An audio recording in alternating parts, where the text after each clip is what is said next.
ہمارے پاس اب سرمایہ بھی نہیں رہ گیا، سیاست بھی نہیں رہ گئی، طاقت بھی نہیں رہ گئی، قیادت بھی نہیں رہ گئی، کچھ نہیں رہ گیا، لیکن پھر بھی میں آپ کو فخر کرنے کا ذریعہ بتاتا ہوں۔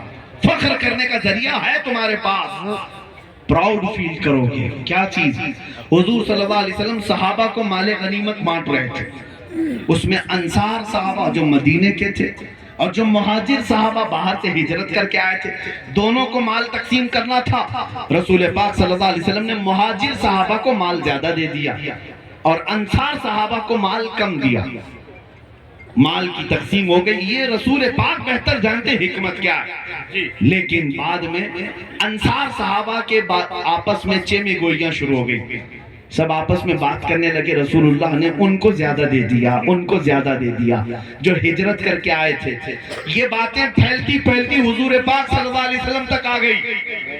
نبی پاک صلی اللہ علیہ وسلم کو جب یہ خبر ملی کہ انصار میں یہ باتیں چل رہی ہیں، حضور صلی اللہ علیہ وسلم نے انصار کے سردار صحابی کو بلایا اور کہا، کیا تمہاری جماعت میں ایسی ایسی باتیں چل رہی ہیں کہ میں نے مہاجرین کو مال زیادہ دے دیا اور تم لوگوں کو کم دیا ہے؟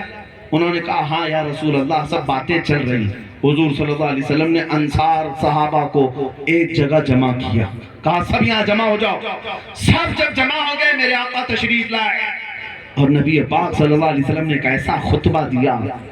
حضور پاک صلی اللہ علیہ وسلم نے ان سے پوچھا، فرمایا یہ بات صحیح ہے کہ جب لوگ مجھے چھوڑ چکے تھے میں تمہارے آیا، تم نے اپنایا ہے، لیکن کیا یہ بات سچ نہیں کہ تم زمانے کفر میں تھے، اللہ نے میری بدولت تمہیں ایمان عطا کیا؟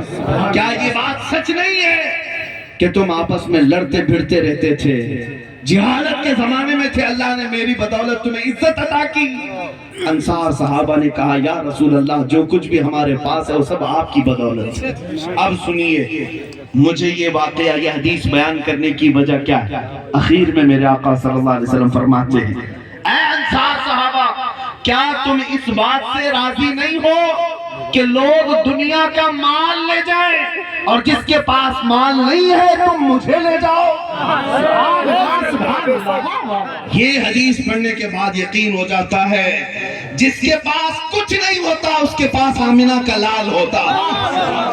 نبی مکرم صلی اللہ تعالیٰ علیہ وسلم کی محبت جس کے پاس ہے وہ دنیا کی سب سے بڑی دولت رکھتا۔ اس لیے میرے عزیزو، یہ دنیا یوں ہی خوف زدہ نہیں ہے تم سے۔ ہاں، تمہارے پاس کوئی دولت تو ہے، جس کو اقبال کہتا ہے، کچھ بات تو ہے کہ مٹتی نہیں ہستی ہماری، صدیوں رہا ہے دشمن دور زماں ہمارا۔ میں آپ سے یہ بات پھر سے کہہ دوں، تمہارے پاس جو لوگ احساس کمتری دلاتے ہیں وہ پتہ نہیں کیوں دلاتے ہیں، لیکن کبھی آپ نے سنا، آپ نیوز دیکھتے ہیں نا،